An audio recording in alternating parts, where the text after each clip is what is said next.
Stardew Valley is a farming simulation game made with the inspiration of classic games in the genre like Harvest Moon, now known as Story of Seasons. Stardew Valley is a constantly evolving game, a labor of love from a singular game developer, Eric Barone. First released in 2016, the game has been given greater complexities and more content with each update, including some massive changes in the 1.6 update released in March of 2024. The story starts with the player character leaving their corporate job in the city in order to maintain and tend to the grandfather's farm after his passing. The player helps to contribute to the revival of the town through the development of their farm, acts of assistance to the villagers, and also restoring the town's old community center. The game, however, is not just farming, and mining and fishing.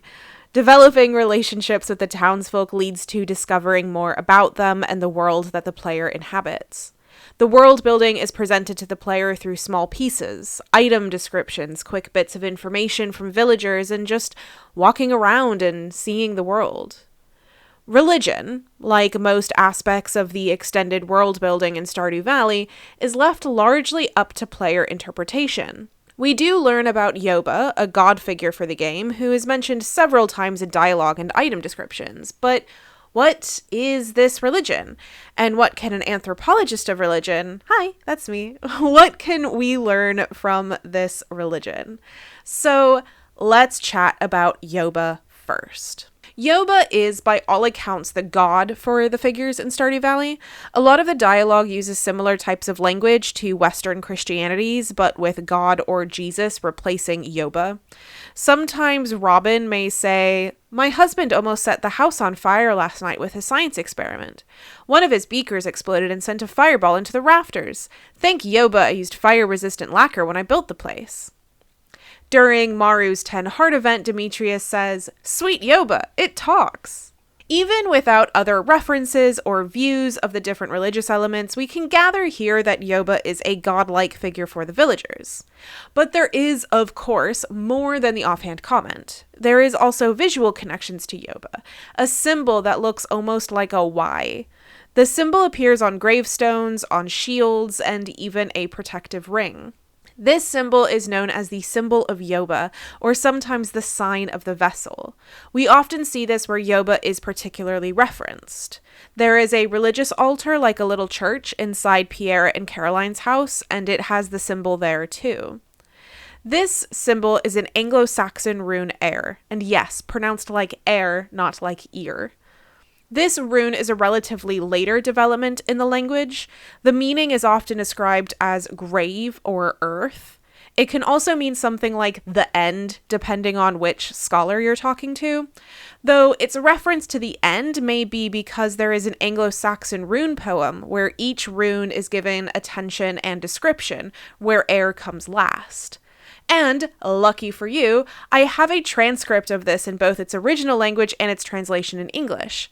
But, as I don't speak Old English or Middle English, or really anything but the Spanish I have vastly forgotten, I have opted to use a recording of the poem read by the English companions.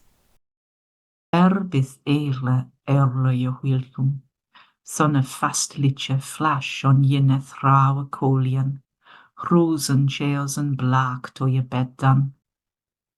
Blede ye dreoseth, winne ye witteth, where ye sweeketh. There is attention here then to graves. When we talk about earth, we are more meaning it in this sense, the dirt that is dug and buried. This isn't exactly unrelated to its use in Stardew Valley. We only get a fragment of the textual religious background to Yoba, the Book of Yoba. A selection of it is found by the player for the library. The bit that we do get is essentially the creation myth. It reads, "Before time, there was only the endless golden light. The light called out to itself, Yoba. Yoba wanted more. Yoba swirled the golden light into a vortex. Yoba swirled and swirled until a hole formed in the eye of the vortex. From this hole sprung a seed. Yoba smoothed the golden light. Yoba smoothed, and the light became soil. Into this soil Yoba planted the seed. The seed sprouted, and behold, a vine sprung skyward, twisting and probing, casting a writhing shadow onto the golden void. After 11 days, the vine bore fruit. Yoba, with knowing wisdom, peeled the tough skin off the fruit and saw that the world was inside. And so that is how the world came to be. All right, there's a lot that can be said here. Let's start with the light, as the text does. Before time, there was only the endless golden light. The light called itself Yoba, and Yoba swirled the golden light into a seed. It also then smoothed the golden light to form soil. In essence, then, Yoba is a bright golden light. This is something we see in a lot of the elements that are associated with Yoba. The altar is bright gold, the ring of Yoba is bright gold. Not everywhere that uses the symbol is this way, but it is worth noting. The language of the creation myth also shows us how Yoba is in everything. Yoba is the light, the seed, the world which comes from the seed, the soil which gave the birth to the seed. It's a nice poetic way to say this. It also recalls a lot of the elements of the game. The game is about farming, but it goes beyond the simple elements of gameplay mechanics in this regard. The creator ensured that Stardew Valley focused the player on how relationships with nature and other humans should be holistic, nature-forward, and aside from the grueling cog machine of capitalism. Despite being a game about creating things to make money, and despite how many players like to min-max to ultimate profit margins, the game is much more about rebuilding community and finding connections to the landscape. A creation myth, therefore, that brings attention to tending to nature, the growth of plants and vegetation, it fits well with this deeper meaning of the game. There's also another interesting part of the story. A vine sprung skyward, twisting and probing, casting a writhing shadow onto the golden void. Where there is light, there is shadow. But this shadow is not seen as wholly negative in the story, just something that is bound to happen when something grows in the way of the light. And we do have something that relates to this shadow. It's in the form of my favorite little villager, Krobus. Krobus is a shadow person, a race of peoples who are said to come from the void. The void, like Yoba, is often said in dialogue to refer to something opposing the golden light of Yoba. Like the dialogue inherently replacing God with Yoba, other dialogue inherently replaces hell with the void. Pam, for example, at one point says, "What in the void is wrong with you?" If the void is a shadow, one cast through the actions of Yoba, then it may make sense that the people from the void, the shadow people, would also be believers in Yoba. However, this isn't made explicitly clear in the game. There is only one shadow person that we can directly chat with for any extended period of time, and that is Krobus. But Krobus is only one person, and we don't know if his view is shared by other shadow people or if it's unique to him. But we can talk about Krobus. We know that Krobus does believe and worship Yoba. In fact, Krobus has a particular form of worship that is important to him. He remains silent on Fridays in devotion to Yoba. Whenever the player tries to talk to Krobus on Fridays, we only get quiet ellipses. He still sells things to the player, though, because Krobus runs a little shop in the sewers, hidden away from the eyes of humans. He's interested in humans and studies them. He says he thinks humans like to shop, and so he opens a shop. It's really cute. Krobus's vow of silence is not something we see replicated in other believers. He seems to be the only one. This could be for one of two reasons. The first is that this is Krobus's own personal take. If Krobus is one of his only people to believe in Yoba, then maybe he has created his own rules and rituals, which would be why he has his own unique take on the religion. The second reason could be that this form of devotion to Yoba is something in the culture of the Shadow People. While we don't get a lot of information about the running of the Shadow People's society, we do get some glimpses through what both Krobus tells us and what we can gather from the world. Krobus notes that he's different from the other Shadow People and that he doesn't really get along with them. It could be assumed that he either was removed from the society or he removed himself, though the specifics are still not exactly laid out smoothly for the player. We do run into other shadow people, but most of them are hostiles in the mines, which seems really cruel, especially if you're friends with Krobus. Like, you're going to go be chill friends with Krobus, but then head out into the mines and kill his potential friends or family. It seems really weird. But either way, we run into them.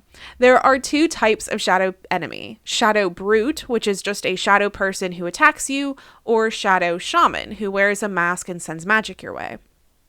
Now, let's talk very, very briefly about shamanism.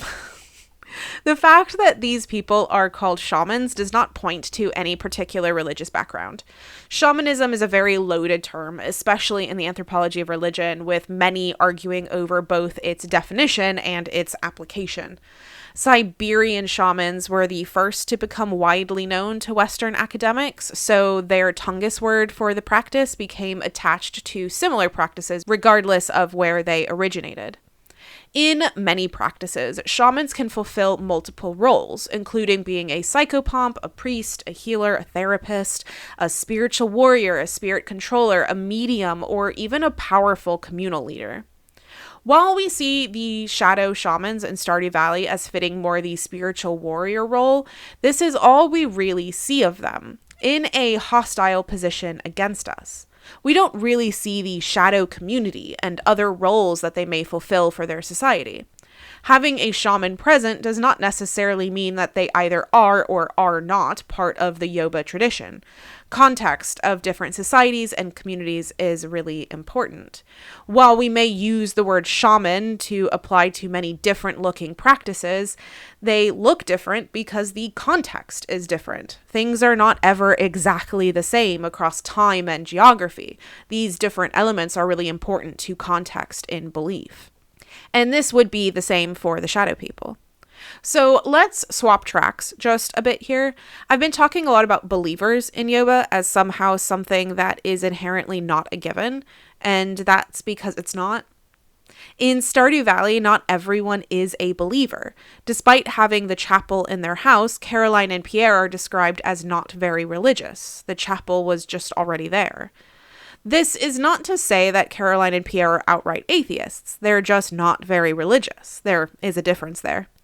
Their child, Abigail, asks the player at one point about what you think happens when you die, so maybe she could be agnostic. Hard to say for certain.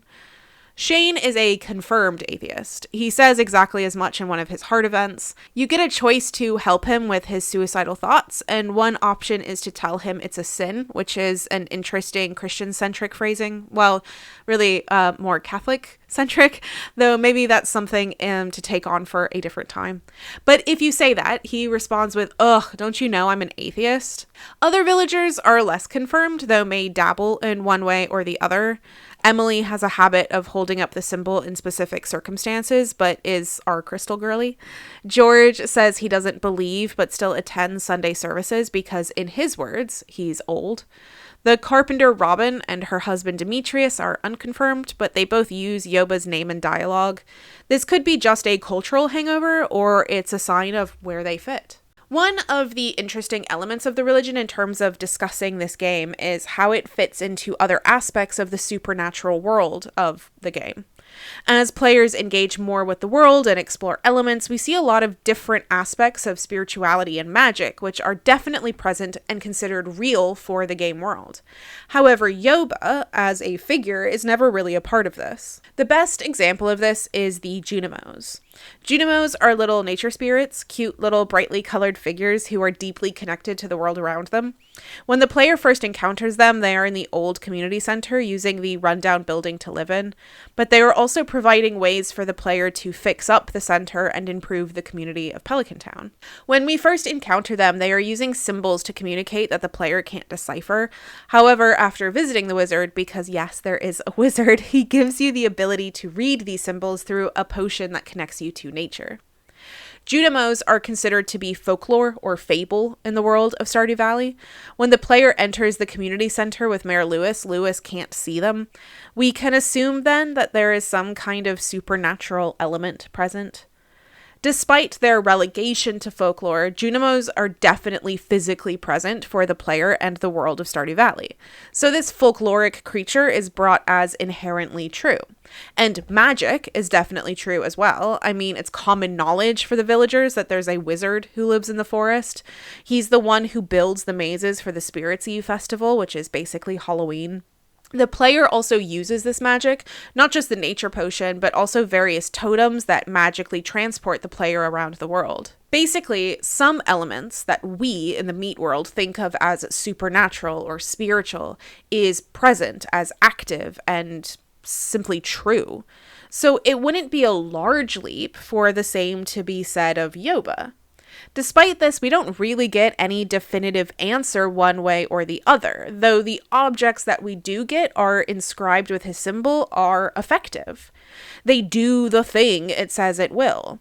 Obviously, this is important for games because you can't have an item that says it'll do something, but then it doesn't. Like, that would be really bad game design. But if we're looking at it from the angle of a scholar, like we are, then it's something that's interesting. There's a lot of questions and a lot of uncertainty around the world building of the religion in Stardew Valley, but there's something really fascinating about the way that the religion is presented. We get to see how religion actually functions in reality through a diverse way of interactions, interpretations, and explorations of very similar functions. I think discovery in this way is really interesting and a fun experience for players, which helps to hide some thoughtful ways to approach devotion, community, social difference, and the individual needs for spirituality.